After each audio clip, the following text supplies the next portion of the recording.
औज़ुबिल्लाहिमिनश्शैतानिर्रजीम बिस्मिल्लाहिर्रहमानिर्रहीम रब्बिश्रह ली सदरी वयस्सिर ली अमरी वहलुल उक़्दतम मिन लिसानी यफ़क़हू क़ौली। अस्सलामु अलैकुम। आज हम इस वीडियो में देखेंगे how to design a monthly plan कि जब हम मंथली प्लानिंग बनाते हैं वो किस तरह से हम बना सकते हैं, ज़्यादा बेहतरीन तरीके से हम कैसे बना सकते हैं। अच्छा, सबसे पहली जो इम्पोर्टेंट बात है, हमारे पास जब हमें कोई क्लास असाइन की जाती है कि आप फ़लाँ क्लास को पढ़ाएंगे, तो हमारे पास दो प्रायोरिटीज़ हमारी होनी चाहिए। सबसे पहली हमारी प्रायोरिटी होनी चाहिए कि बच्चों के जो कंसेप्ट्स हैं, ठीक है, जो कंसेप्ट्स हैं वो क्लियर किए जाएं, ठीक है। और दूसरे नंबर पर हमारे पास आनी चाहिए सिलेबस, ठीक है। तो प्रायोरिटी नंबर 1 हमेशा कंसेप्ट्स हो और दूसरा हमेशा आपके पास सिलेबस आने चाहिए। दोनों को हमने भूलना नहीं है। पहले हमने किसको तरजीह देनी है? कंसेप्ट्स को, ठीक है, कि बच्चों के कंसेप्ट्स क्लियर होने चाहिए। उसके बाद हमारी ये कोशिश होनी चाहिए कि पूरे का पूरा जो सिलेबस है हमें दिया गया है कि फ़लाँ क्लास का ये सिलेबस है या ये फ़लाँ बुक है, वो आपने कंप्लीट करवानी है, तो उसको भी कंप्लीट करवाने की हर मुमकिन कोशिश आपने करनी है, ठीक है। तो ये हर एक टीचर्स को, हर एक जो टीचर है उसको ये मतलब उसकी यही प्रायोरिटीज़ होनी चाहिए और इसी ऑर्डर में होनी चाहिए, ठीक है। अच्छा, अब नेक्स्ट हम बात करेंगे कि मंथली प्लानिंग जो हम करते हैं किस तरह से होगी। तो सबसे पहले देखें, आपको जो क्लास असाइन की जाती है, ठीक है, जो आपको क्लास मिली है, आपके पास उसका सिलेबस और उसका कंटेंट आपको मिलेगा, ठीक है। फॉर एग्जांपल के तौर पर मेरे पास 8 की बुक है, तो मैं क्लास 8 की साइंस का लेती हूँ, ठीक है। क्लास 8 इसका कौन सा सब्जेक्ट है? साइंस की, ठीक है। साइंस के एग्जाम्पल ले रही हूँ। अब अगर किसी टीचर को क्लास 8 असाइन की गई है, क्लास 8 की साइंस असाइन की गई है, ठीक है, तो इसका मतलब है जो पूरा उनका 1 साल का पीरियड है, टाइम पीरियड है, उसके अंदर आपने साइंस बच्चों को पढ़ानी है, ठीक है, और उसका जो सिलेबस है वो पूरा करवाना है। अच्छा, अब देखें, सबसे पहले ये देखें, ये बुक है, ठीक है, ये पीटीबी की बुक है, पंजाब टेक्स्ट बुक है बोर्ड की, ठीक है। तो 8 की है, 8 की हमारे पास जनरल साइंस आ जाती है। तो इसका हम देखते हैं। सबसे पहले है ये इसका कंटेंट है। सबसे पहले हम कंटेंट को देखते हैं कि हमारे पास जो सिलेबस है वो उसके अंदर क्या क्या चीज़ें मौजूद हैं। तो यहाँ पर देखें, ये इसके कुल हमारे पास 12 चैप्टर्स हैं, ठीक है, 12 चैप्टर्स हैं। तो ये सबसे पहले 4 हमारे पास बायोलॉजी से रिलेटेड है, फिर बाकी 2 नेक्स्ट जो 2 हैं वो केमिस्ट्री से रिलेटेड है, फिर लास्ट पे जो आपके बच जाते हैं वो सारे के सारे जो 6 चैप्टर्स हैं वो किससे रिलेटेड है? फिजिक्स, ठीक है। अब बायोलॉजी, केमिस्ट्री एंड फिजिक्स, ये 3 साइंस की ब्रांचेज है, आप सब जानते हैं। तो ये सारे जो हैं टॉपिक्स हैं ये साइंस से ही रिलेटेड है ओवरऑल, ठीक है। अब यहाँ पर देखें, स्टार्ट में इस तरतीब में पढ़ाना क्यों ज़रूरी है? वो इसलिए कि अब देखें, बायोलॉजी में हम पढ़ते हैं कि हम अपने बाजू को मूव करवाते हैं, ठीक है। तो इस केमिस्ट्री में हम उससे के अंदर जो होने वाली केमिकल रिएक्शन है उसको स्टडी कर लेते हैं। और फिजिक्स में हम ये देखते हैं कि वो मूव करवाना जो है वो लीवर की तरह काम करता है, लीवर जैसा फंक्शन करता है, ठीक है। और इस तरह की और मज़ीद डिटेल हम जानते हैं। तो ये इसी तरतीब में होना पढ़ाना ज़रूरी होता है। अब हम बात करते हैं मंथली। ये तो ईयरली हो गया कि सालाना, फिर इसके हम प्लानिंग करते हैं, हमारे पास कितने मंथ है, कितने पे तालीमी दिन आ जाते हैं। तो अभी हम सिर्फ बात करेंगे सबसे पहले चैप्टर की, ठीक है, ह्यूमन ऑर्गन सिस्टम्स। अब ये फर्स्ट मतलब पहले बच्चे अभी पढ़ रहे हैं, ठीक है। तो सबसे पहला जो होगा, सबसे पहले हमें क्या करना चाहिए कि SLOs के ऊपर फोकस करना चाहिए, ठीक है। अच्छा, जो SLOs है, SLOs इसके 2 मतलब है, ठीक है। एक हम कहते हैं student learning outcomes, student learning outcomes, ठीक है। और दूसरे हम बात करते हैं स्टूडेंट लर्निंग ऑब्जेक्टिव, ठीक है, ऑब्जेक्टिव्स। अब ये जो हमारे पास आउटकम्स हैं ये हम इस करते हैं, पूरे का पूरा जो चैप्टर है ये उसके हमें दिए जाते हैं, ठीक है, या फिर हम खुद बनाते हैं सेलोस के जो एक चैप्टर है उस चैप्टर से बच्चे क्या सीखेंगे, ठीक है, चैप्टर पढ़ने के बाद बच्चे किस काबिल हो जाएंगे, ये हम देखते हैं एसएलओस मतलब स्टूडेंट लर्निंग आउटकम्स में। लेकिन स्टूडेंट लर्निंग ऑब्जेक्टिव क्या है, ये टीचर खुद तैयार करता है स्पेसिफिकली किसके लिए, कि जो एक दिन का टॉपिक है उससे बच्चे क्या सीखते हैं, ठीक है। तो ये हो गया स्टूडेंट लर्निंग ऑब्जेक्टिव, मतलब कि एक दिन का जो लेक्चर आप डिलीवर कर रहे हैं बच्चों को उससे बच्चे क्या सीखेंगे, ठीक है। और ये ओवरऑल एक चैप्टर का और ये सिंगल लेक्चर का आपके पास आ जाएगा, ठीक हो गया। तो एसएलओस को पढ़ना क्यों ज़रूरी है, दोनों हो जाए ऑब्जेक्टिव्स हो या आउटकम्स हो, वो इसका मकसद है आप जो बच्चे के कंसेप्ट हैं वो क्लियर करवाए जाएँ, ठीक है, बच्चों को इंडिपेंडेंट बनाया जाए, सेल्फ स्टडी के काबिल बनाया जाए, ठीक हो गया। अब हम पहले जो हमने एग्जांपल लिया ह्यूमन ऑर्गन सिस्टम का जो चैप्टर है इसके हम स्टडी करते हैं। तो इसमें देखें सबसे पहले जो पहला होगा यहाँ पर देखें, पहले तो ये साइंस है, ठीक है, मतलब जब बच्चे 8th क्लास में जाएंगे साइंस की बुक है तो इंट्रोडक्शन, जैसे नया टीचर आता है तो नई उनको इंट्रोडक्शन देता है कि वो अपने बारे में, बच्चे फिर उसको अपने बारे में थोड़ा बताते हैं, अपने नाम वगैरह बताते हैं। तो अब यहाँ पर देखें साइंस पढ़नी है तो सबसे पहले साइंस का इंट्रोडक्शन आप देंगे, पहला लेक्चर आपका साइंस के इंट्रोडक्शन पे जाएगा कि साइंस है क्या।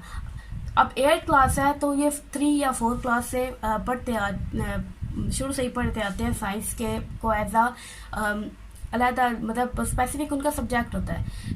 तो अब तो बच्चों से पूछें, ठीक है, अगर बच्चों को नहीं पता तो उन्हें समझाएं कि साइंस क्या है, सबसे पहला लेक्चर तो आपका उसी पे जाएगा। नेक्स्ट हम फिर आप चैप्टर के नाम के ऊपर फोकस बच्चों को करवाएं कि नाम हमें क्या बताता है। जिस तरह से एक जो किसी कहा जाता है कि जो नाम रखते हैं नाम का शख्सियत पर बहुत असर होता है, तो चैप्टर का जो नाम है उस चैप्टर से ही पता चलेगा, नाम से ही पता चलेगा चैप्टर के अंदर क्या है, ठीक है। तो इसका नाम है जो ह्यूमन ऑर्गन सिस्टम्स। अब इस चैप्टर के अंदर बच्चे क्या पढ़ेंगे, ह्यूमन ऑर्गन सिस्टम्स के बारे में पढ़ेंगे, ठीक है। अब इसके बेसिक सारा कुछ आप बच्चों को बताएंगे, एक्सप्लेन करेंगे, बच्चों से पूछेंगे, ठीक है, वो तो एक लेक्चर डिलीवर करने का अलग तरीका आ जाएगा। तो ये ह्यूमन ऑर्गन सिस्टम हो गया, ठीक है, ये मतलब दूसरा लेक्चर इस पर जाएगा ह्यूमन ऑर्गन सिस्टम पे, ठीक हो गया। उसके बाद एसएलओस पे आए, एसएलओस में आप इसको सारे को अगर रीड करें तो आपको पता चलेगा describe the structure and function of nervous system, ठीक है। पहले में वो ये बता रहे हैं कि इस चैप्टर को पढ़ने के बाद पहला क्या होगा, पहला बच्चे क्या किस काबिल हो जाएंगे कि वो जो नर्वस सिस्टम है उसका स्ट्रक्चर और उसका जो फंक्शन है उसको बयान कर सकेंगे, ठीक है। Describe the working of nervous system, nervous system की वर्किंग के वो किस तरह से काम कर रहा है। Explain reflex action with an example, reflex action को एक्सप्लेन कर सकेंगे मिसाल के साथ। Differentiate between voluntary and involuntary actions, ठीक है। तो ये यहाँ तक था आपका एक ऑर्गन सिस्टम जो क्या है नर्वस सिस्टम। उसके बाद जो बाकी आपके पास एसएलओस दिए गए हैं वो है एक्सक्रीटरी सिस्टम के, ठीक है। अब अगर देखें नर्वस सिस्टम आपने सारा पढ़ाया है, अगर बच्चा इस काबिल नहीं है तो इसका मतलब है कहीं कोई कमी रह गई है टीचिंग में या फिर बच्चों के रिस्पॉन्स में कहीं कमी रह गई है। अगर आप सीखना चाहते हैं तो सबसे पहले अपनी गलतियों को ढूंढना सीखें, तभी आप कुछ सीख सकेंगे और उनको मानना सीखें कि वाकई आपसे गलती हुई है। अच्छा, अब यहाँ पर देखें स्टूडेंट लर्निंग आउटकम्स हैं, इसको मद्देनज़र रखते हुए ये जो प्लानिंग बनाई जाए तो ये देखें ये प्लानिंग है। सबसे पहले जब प्लानिंग बनानी है आपने एक मंथ की तो आपको पता होना चाहिए इस मंथ में आपके पास कितने तालीमी दिन हैं, ठीक है। तालीमी दिन कितने हैं, मतलब छुट्टियों को निकाल कर, छुट्टियां जो आ जाती हैं संडे हो गया या फिर जो और एनुअल डे हो गया या फिर इस तरह से जो नेशनल डे की छुट्टियां आ जाती हैं उस सब को निकालने के बाद आपने ये देखना है कि आपके पास कितने तालीमी दिन रह गए हैं। तो अप्रैल 2021 में हमारी जो क्लासेस थी वो स्टार्ट हुई थी 12 अप्रैल से, ठीक है। 12 अप्रैल से स्टार्ट हुई थी, तो 12 अप्रैल से अगर देखा जाए तो हमारे पास 17 डेज से, ठीक है। लेकिन मैंने 10 अप्रैल से क्लास को स्टार्ट करवाया था, संडे से ही काम देना बच्चों को स्टार्ट किया था, तो इस वजह से मैंने ये 18 दिन रखे हैं, ठीक है। 18 दिन इस मंथ के मेरे पास तालीमी दिन थे, तो उस दिन को उस मतलब 18 दिनों के अंदर मैंने पूरे इसको डिवाइड किया कि 18 दिनों में बच्चे जो है वो कितना अच्छे से समझ सकते हैं। अब यहाँ पर देखें, सबसे पहला लेक्चर किस पे है जी? Introduction to science. ठीक है, हम इसके अंदर हम साइंस के बारे में बताएंगे, साइंस क्या है, उसकी मेन जो 3 ब्रांचेज है जो बुक के अंदर पढ़ेंगे, बायोलॉजी, केमिस्ट्री और फिजिक्स, उसका हम इंट्रोडक्शन देंगे। ये सारे का सारा साइंस के अंदर आ जाएगा। उसके बाद introduction to human organ system. अब ऑर्गन सिस्टम है, इसके अंदर आप बच्चों को बेसिक कंसेप्ट किस तरह से क्लियर करेंगे, इनके आप सेलुलर हायरार्की बताएंगे जो बच्चे 6 क्लास में पढ़ चुके हैं। ठीक है, अच्छा, अब आप ये चीज़ें पढ़ा रहे हैं तो एक टीचर जब ये पढ़ाएगा ह्यूमन ऑर्गन सिस्टम 8 क्लास का, तो उसे पता होना चाहिए कि पिछली क्लासेस की बुक में क्या इंफॉर्मेशन मौजूद है इस चैप्टर से रिलेटेड। ठीक है, कि बच्चे पिछले क्लासेस में क्या क्या चीज़ें पढ़ के आ चुके हैं। अब जैसे मैं आपको ये बता रही हूँ कि ह्यूमन ऑर्गन सिस्टम, ये इसको समझाने के लिए आप सेलुलर हायरार्की का इस्तेमाल करेंगे या फिर ऑर्गेनाइजेशन लेवल्स का कंसेप्ट याद जो है वो बच्चों को समझाएंगे। तो ये सारा बच्चे 6 क्लास में पढ़ चुके हैं। ठीक है, तो ये उनको रिवाइज करवाएंगे, रिकॉल करवाएंगे। उसके बाद फिर human organ system 7th class में वो कुछ एग्जांपल्स पढ़ चुके हैं। क्या क्या एग्जांपल उन्होंने पढ़ी है? ह्यूमन ऑर्गन सिस्टम की रेस्पिरेटरी सिस्टम और डाइजेस्टिव सिस्टम पढ़ा है। ठीक है, तो ये सारा कुछ इस तरह से रिकॉल करवाएंगे बच्चों को। उसके बाद इंट्रोडक्शन टू नर्वस सिस्टम। अब इसके अंदर नर्वस सिस्टम के आप बताएंगे कि नर्वस सिस्टम क्या है, ये भी एक ऑर्गन सिस्टम है, उसका फिर इंट्रोडक्शन स्टार्ट होगा। उसके बाद एनिमेशन, मतलब कोई उनके जो कंसेप्ट क्लियर करने के लिए ज़्यादा बेस्ट होता है इमेजिनेशन को क्लियर किया जाए। बच्चों की जो इमेजिनेशन है उसको क्लियर करने के लिए एनिमेटेड वीडियो, जो 3D वीडियोस होती हैं, वो बच्चों को दिखाई जाए। इंटरनेट पे बहुत ज़्यादा मौजूद है, तो वो बच्चों को दिखाए जाए। उसके बाद components of nervous system, types of neurons, parts of nervous system, working model of nervous system, actions controlled by nervous system. तो यहाँ तक ये हो गया हमारे पास नर्वस सिस्टम कंप्लीट हुआ। ठीक है, तो ये सारी की सारी चीज़ें बुक में मौजूद हैं। अब यहाँ पर एक और चीज़ है, यहाँ पर कंपोनेंट्स और पार्ट्स को अलग-अलग समझाया गया है। ठीक है, अब यहाँ पर बुक में अगर आप देखें तो बिल्कुल ही स्टार्टिंग में यहाँ पर पार्ट्स के बारे में बताया गया है कि जो आपके सेंट्रल नर्वस सिस्टम है उसके पार्ट्स कौन कौन से हैं। उसके बाद उन्होंने इसका जो कंपोनेंट्स है उसको एक्सप्लेन किया, और फिर एट द एंड फिर आगे जाकर मतलब कंपोनेंट्स को एक्सप्लेन करने के बाद फिर जो उनके पार्ट्स है नर्वस सिस्टम के उसको डिटेल में एक्सप्लेन किया गया। लेकिन ज़्यादा बेहतर ये है कि आप इस चीज़ को यहाँ पर ना पढ़ाएं।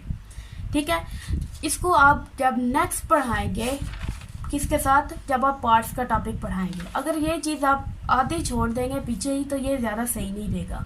ठीक है, इसको एक तरतीब दें, बुक को थोड़ा सा आप रीअरेंज कर सकते हैं। ठीक है, तो उसको रीअरेंज करें। अब ये यहाँ तक के सारे हो गया। ठीक हो गया, तो ये सारे बच्चों को करवाने के बाद अब नेक्स्ट देखें। नेक्स्ट हमारे पास एक्सक्रीटरी सिस्टम है। तो एक्सक्रीटरी सिस्टम के जो चीज़ें हैं ये सारी के मतलब यहाँ तक हमारा एक्सक्रीटरी सिस्टम भी क्लियर हो जाएगा। और ये एक्सरसाइज करवाना भी ज़रूरी है, क्योंकि एक्सरसाइज से मतलब उनको ये क्लियर हो जाएगा, उनकी असेसमेंट हो जाएगी एक्सरसाइज से। ठीक है, अब यहाँ पर देखें, ये सारी की सारी प्लानिंग के बाद बच्चे इस काबिल हो जाएंगे कि वो वाकई इन सारे सवालों को जवाब दे सकें। अगर किसी चैप्टर की असेसमेंट बनानी हो तो ऐसा लोग ही असल में असेसमेंट के क्वेश्चंस आपके पास आ जाते हैं। ठीक है, तो ये सारा था आपका कि आप किस तरह से जो मंथली प्लान है वो किस तरह से डिज़ाइन कर सकते हैं। ठीक है, इंशाल्लाह जी हम नेक्स्ट वीडियो में मिलेंगे। फ़ी अमान अल्लाह, अल्लाह हाफिज़।